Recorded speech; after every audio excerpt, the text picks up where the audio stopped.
आज आपण आहे ना, हे आपल्या शेळ्या पोळ्या राहतात ना, ती मी मिक्सरला बारीक करून घेतलेत आणि थोडासा पाण्याचा शितोडा देऊन जरा वलसर करून 10 मिनटं भिजत ठेवलं होतं.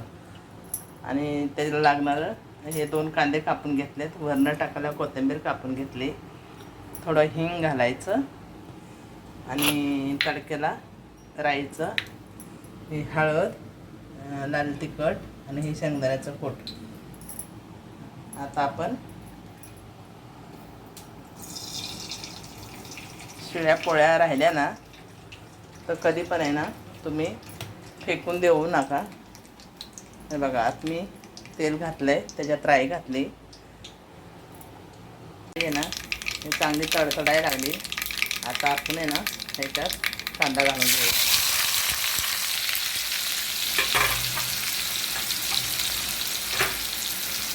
तुम्ही पण आहे ना शेळ्या पोळ्या राहिल्या ना असं करून बघा, एकदम टेस्टी होतात.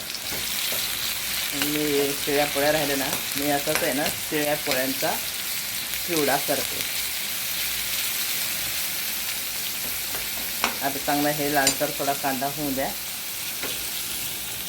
आपला कांदा आहे ना थोडासा गुलाबी रंगावर व्हायला आला आहे. आता तुम्ही पण आहे ना शेळ्या पोळ्यांचा असा चिवडा करून बघा, खायला खूप छान लागतो. मी ऑलरेडी ना फेकत नाही अन्न म्हणून मी चिवडा करून घेते असा पोळ्यांचा, आणि आवडीने पोरं खातात. पण तुम्ही पण करून बघा, तुम्हाला पण आवडेल. बघा, आता आपण गुलाबी झाला आहे आपला कांदा, आपण ह्यात नाही ना हे शेळ्या पोळ्यांचा चिवडा टाकून घेऊ.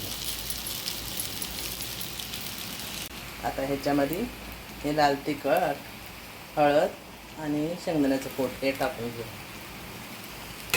आपण पोहे करतो ना तसंच करायचं सेम. आणि हे मीठ.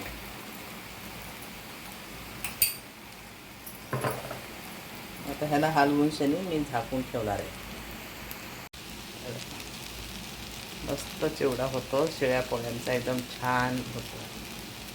असं केला ना तर पोरं पण आहे ना आवडीने खातात. शिळी चपाती खात नाहीत ना, शिळी पोळी कोणी खात नाही.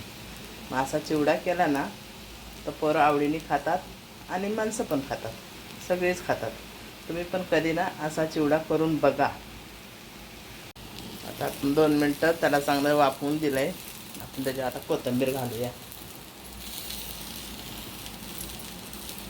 पोरांना कळतही नाही ही शेळ्या पोळीचा चिवडा बनवला आहे म्हणून. खूप टेस्टी लागतं म्हणून खातात. तुम्ही पण करा आणि कसा लागतो हे कमेंट करून सांगा. शिळ्या पोळ्याचा चिवडा बघा कसा होतो ते. पोळ्या कधी शिळ्या राहिल्या ना फेकायच्या नाहीत, त्याला फोल्ड करून फ्रीजमध्ये ठेवा.